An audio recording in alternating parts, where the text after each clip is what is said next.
cell phone policy in here. I went through yesterday when your phone should not be out, and this is one of those times. If I'm teaching, if you have homework to do, or obviously if it's a test or a quiz, phones should not be out. So I think we're off to a good start with that anyway. Now to the definitions. These, I always try to keep my notes short and sweet. I know taking notes is not very fun, but it is essential. So short and sweet, a rational number. That's what we're going to start with today. Rational numbers can be written as a fraction. Rational numbers can be written as a fraction. And here in a minute, I'll give you some examples of rational numbers. You can probably think of some off the top of your head right now, but we'll try to kind of talk about all the different types here in a minute. And irrational numbers, well, it's just the opposite of rational. It can't be written as a fraction. So again, here in just a minute, we'll talk about some different types of irrational numbers. Okie doke. I'll let you finish with that. Now, going back to the actual title of this section, I believe it said properties of real numbers. We aren't really dealing with properties too much today. We're going to be more just talking about sets of numbers and different types of numbers. We'll get to the properties maybe tomorrow. Okie doke.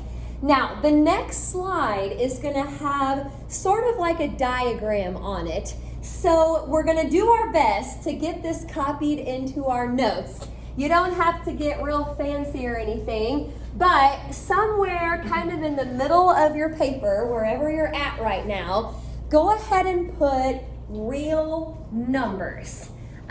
Everything that we talk about today is going to be a real number. Whether it's rational or not, or irrational, it's real. Believe it or not, later on in algebra, we're going to learn about imaginary numbers. So that'll be fun. But right now, this is all real.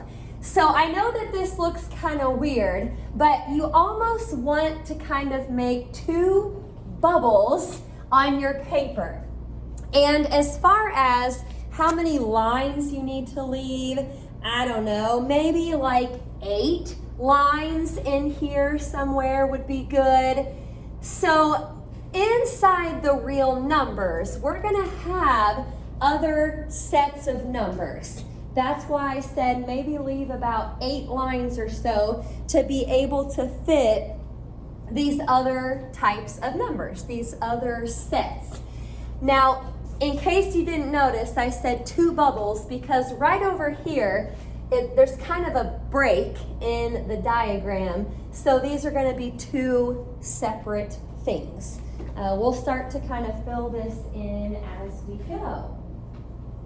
All right, you can draw this however you want, just as long as you get the important stuff in there somewhere. Okay, we're going to label the big bubble over here on the left. We're going to use that for the different types of rational numbers. Remember, you just wrote down earlier, rational means it can be written as a fraction. So I've put up here, or I'm going to put some different types of rational numbers. If you want to go ahead and label the other bubble, you can. That side is going to be the irrational numbers. And there's not as much to talk about over on that side. That's why it's a little bit smaller over there. All right, rational, irrational. So here's the list. And I mean, this is not all of them. There's an infinite number of rational numbers. This is just a few different types. So I've got the number 4. That's a rational number. You could put it over 1, and it's a fraction. -1/2. Duh. That can be written as a fraction, because it already is a fraction. We've got like 0.2 repeating. Remember, that means it repeats. That can be written as a fraction. If you don't know how to do that, and this is just kind of a side note, what you do is you take the place value of whatever is repeating. This is in the tens place. Subtract 1 from that and you get a 9. So if you use whatever is repeating, which is a 2 here, put it over 9, 2 9ths. That would be the same as 0.2 repeating. Again, that's a side note. You don't really have to know that. 2/3 obviously is rational because it is a fraction. 6.1, that would be like 6 1/10. You could go ahead and make that into one fraction, and so on. I'm just throwing some different types of numbers. A couple in particular that you want to notice are the decimals. If the decimal ends, it terminates. If the decimal terminates, it's rational. Or if the decimal repeats, it's rational. We'll talk about a different type of decimal here in a minute. Okay, inside the rational numbers is the integers. I'm just kind of making a whole nother bubble inside of there. And you'll notice the numbers that I put.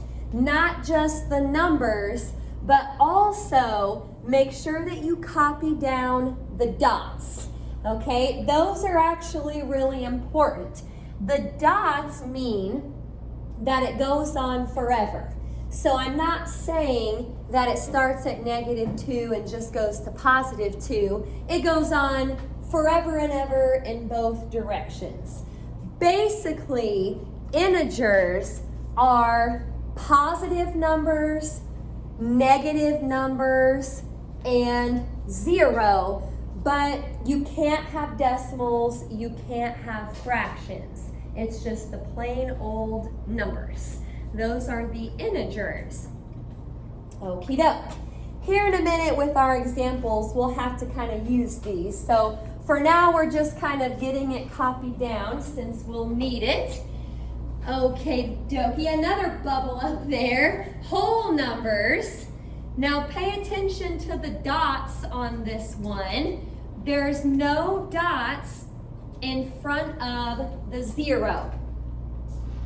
And the reason for that is the whole numbers actually start at 0. And it continues to go up from there. Alrighty, now that the same thing is true, you can't have fractions, you can't have decimals.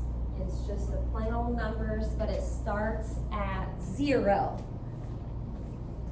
Okay, I'm gonna go ahead with the last set of numbers under rational, and these are gonna be called natural numbers. If you can't see that real well in the back, there's no dots in front of the 1. It just starts at 1 and then goes up from there. 1, 2, 3, and so on. But again, no fractions or decimals. It's just those numbers in particular. Okie doke. Now, sometimes it's hard to remember the difference between whole and natural because they're very similar. The natural numbers are inside the whole numbers. That's kind of why this visual is the way it is. But here's kind of how I remember it, and this is kind of silly, but when you were a toddler and you learned how to count, you probably didn't start counting at 0. It was natural for you to start counting with 1. 1, 2, 3, 4, and so on. So that's the natural numbers. They start with 1. Whole numbers, 0 is kind of like a hole. Now I know that would actually be H-O-L-E instead of W-H-O-L-E, but that's how I remember whole numbers start with 0 because it's kind of like a whole. Integers, I don't know, you'll just have to kind of remember that the way they are. So I don't really have more sets to put under irrational. I just want to give you a couple different examples of irrational numbers. If you're irrational, you're irrational. That's about it. But like a square root that doesn't turn out nice. For example, a square root of 2.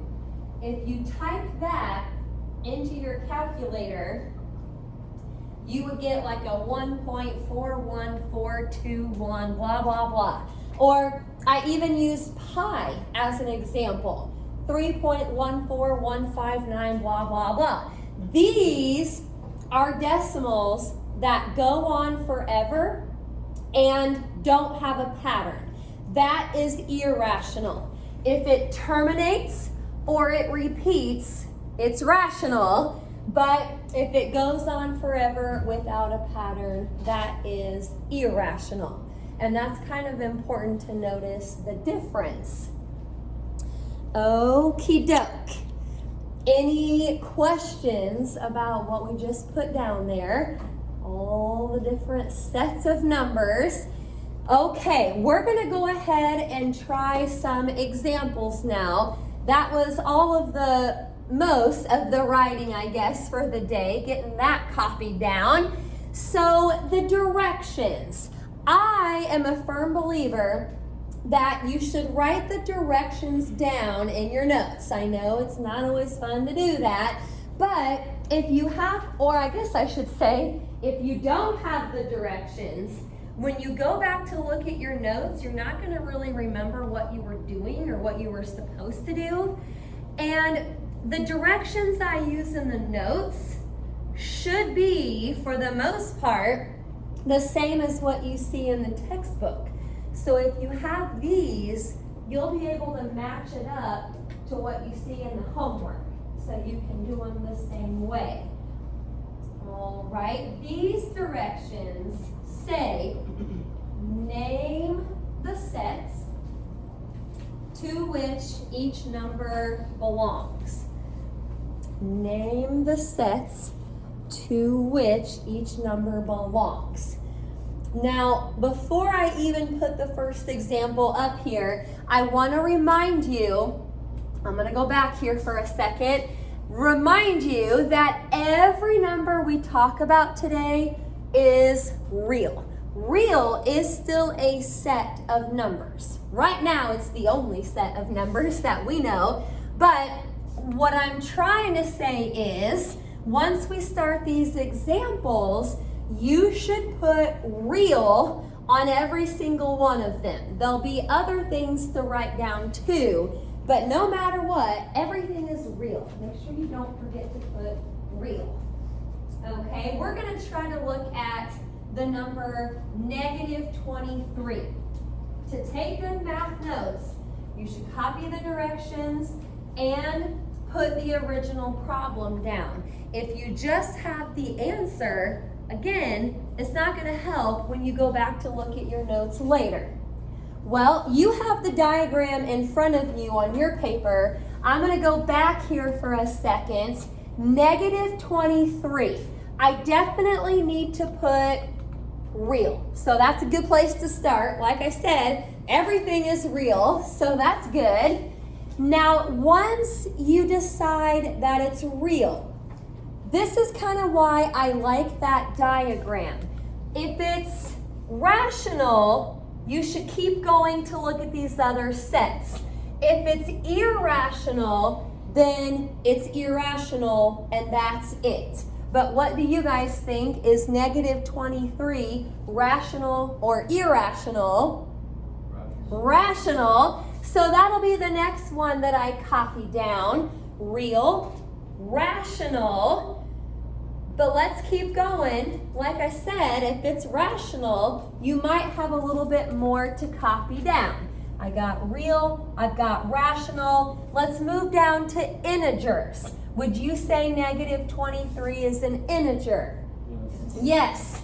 Remember, it's positives, negatives, 0. Just can't have fractions or decimals, and we don't. So go ahead and put integers. That is another one. Is negative 23 a whole number? No. If it's not a whole number, it's not going to be a natural number, because remember, natural is in whole numbers. So that's it. We had 3 of them: real, rational, and integer. All right, let's keep going. Stop me if you have any questions, or if I ever go too fast on something, just let me know. Okie doke. Square root of 50. Square root of 50. Now, this is where the calculator might be kind of helpful. I know I already kind of lent out mine that I had for you. If you don't have a calculator right now, it's okay. But square root of 50. If you were to type that into your calculator, I'm going to use yours here. What do you get? Oh, yours is kind of in the wrong mode. I'll have to switch that mode here in a minute. Remind me. If your calculator is giving it back to you as a square root, I need to switch something on it, and I'll do that.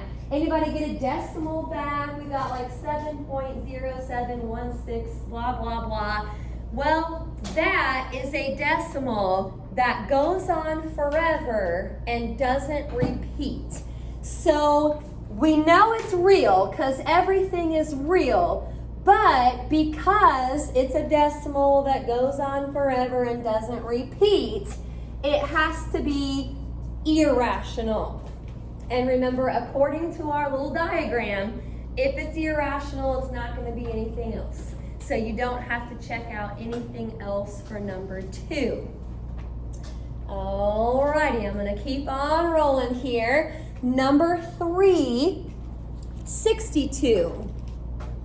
What sets does 62 belong to? Well, we know it's real. Real, everything is real today, so that's good. Would 62 be rational or irrational? Rational. You can write that as a fraction. Just put it over 1. Now, after rational was integer. Is it an integer? Yes. So we're good to go there. Is 62 a whole number? Yes. Remember, you should kind of be following the order of that diagram, because if you find one that doesn't work, you don't have to look any further than that.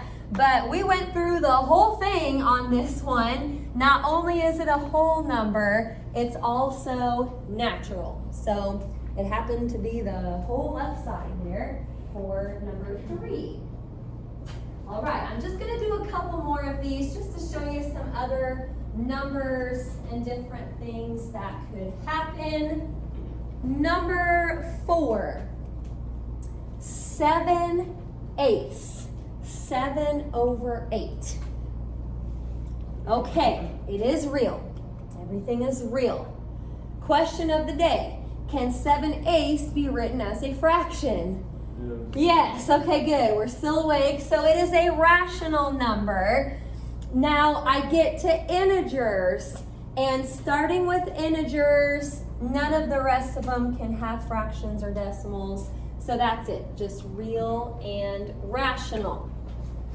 All right, this is the last one of these, and we'll switch over to something a little bit different. Number 5, square root of 49. What is the square root of 49? 7. So actually for this problem, bless you, you don't want to think of it as the square root of 49. You want to just think of it as 7. Okay, and now that it's 7, we've got a whole bunch to do. It's real, it's rational, it's an integer, it's a whole number, and it's natural. When we get to the homework here in a little bit, you're going to see some problems like this where it's a square root that really should be simplified. Or maybe it's a fraction that can be reduced, like 8/4. Well, 8 over 4 is really just 2. So if it's something like that, be sure to simplify it before you start looking at those sets. Any questions about those? All right, we're moving here. So like I said, we're going to do a couple other things here. Not really related to sets of numbers, I guess, but this is just kind of numbers in general. So I've got a new set of directions for you. Again, I think it's good to get those copies so you can follow along better when you look back at your notes.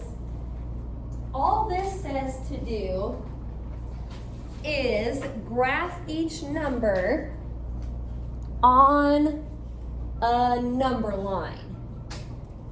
Graph each number on a number line. All right. We are going to do 3 of these, but to make it a little bit easier, instead of drawing 3 different number lines, it's kind of annoying to draw number lines for each problem, let's just draw 1 number line, and we're going to put all 3 of these problems on it. And you can do this in your homework also. If you get to the problems where you're doing the number line thing, just draw 1 number line.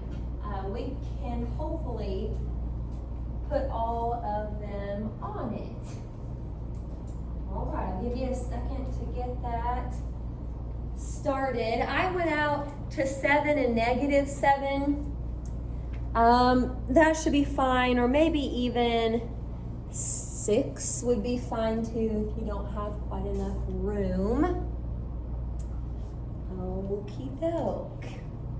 I'll be honest, the first lesson or 2 in algebra is usually pretty simple. It is some review, so that's always kind of nice. Alrighty. Well, we'll do number 6 up here.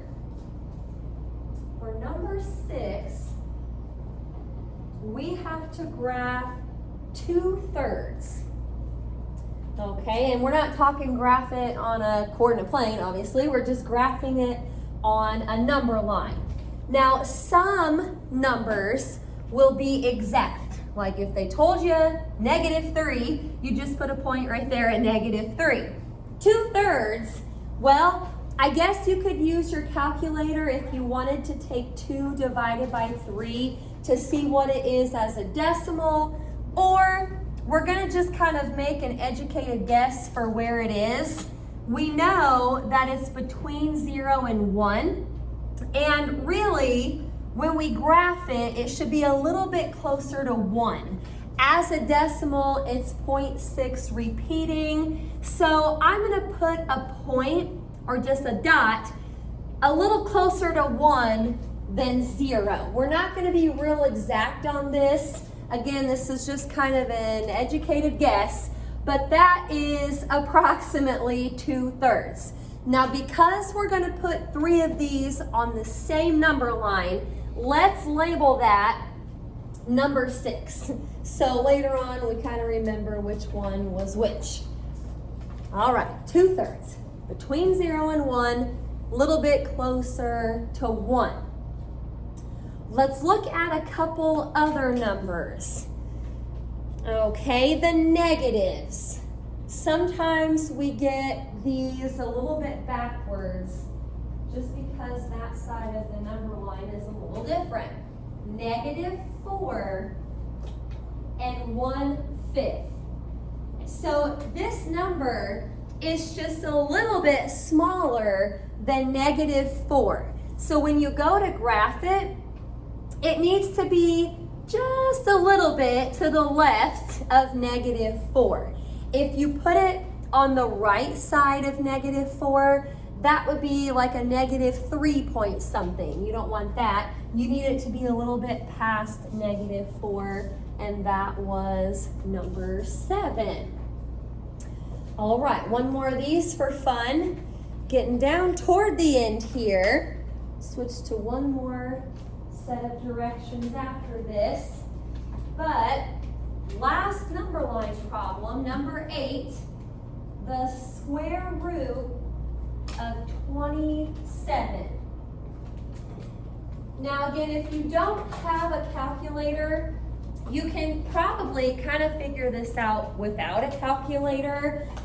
If you do have one, type it in. It's about a 5.2. I didn't put very many decimals up here because it really doesn't matter. Now that I see that, it needs to be just a little bit past 5.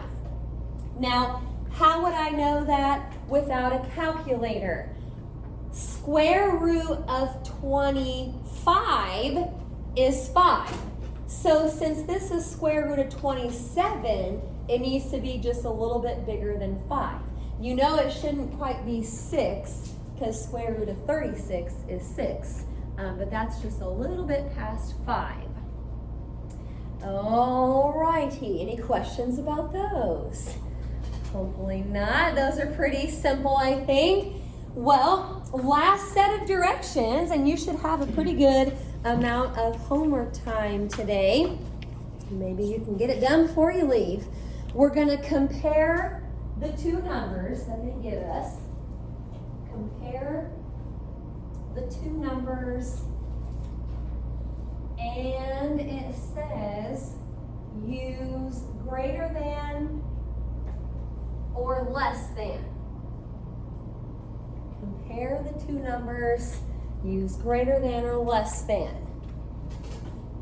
Okay, remember less than points to the left. So this is less than, that's greater than. All right, I was surprised last year Gavin was in first grade and he brought home an assignment at one point that was using less than and greater than symbols. And I was like, well, you're in first grade? I didn't know you learned that so early. So you guys have probably known that for a while. Number 9, square root of 17 and 8. Square root of 17 and 8. Again, if you don't have a calculator, it's not a huge deal. Think about a square root close to 17 that would turn out nice. Anybody know what square root I'm thinking of, Hunter? 9, or the square root of 18. Well, that wouldn't quite be 9. You're thinking 81, but yes, go ahead. Square root of 16. Yeah, square root of 16 is 4, so we know that has to be a little bit bigger than 4. If you want to be exact, you can type it into a calculator. This is not really exact either. This is kind of an approximation, but it's about 4.1. So because of that, 4.1 is obviously less than 8.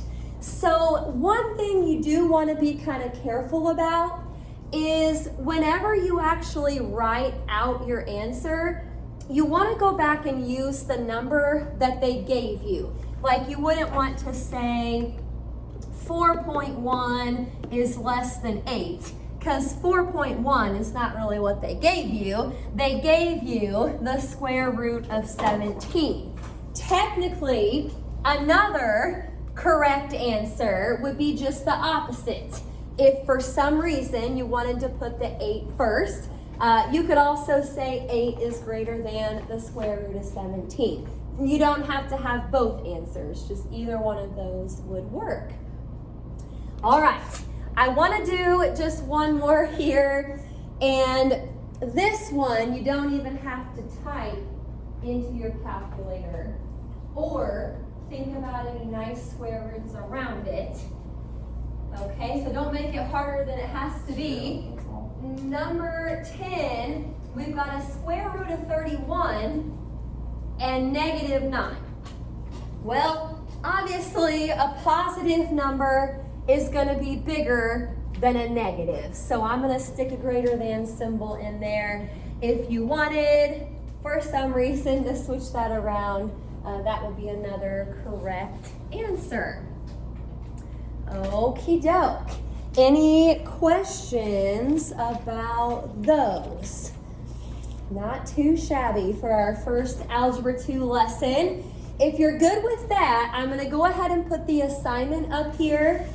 You'll want to grab a different paper for the homework. I've got some extra paper in the back if you need it. So go ahead and get that situated. Now, what I like to do in my classes is I like to label the assignments.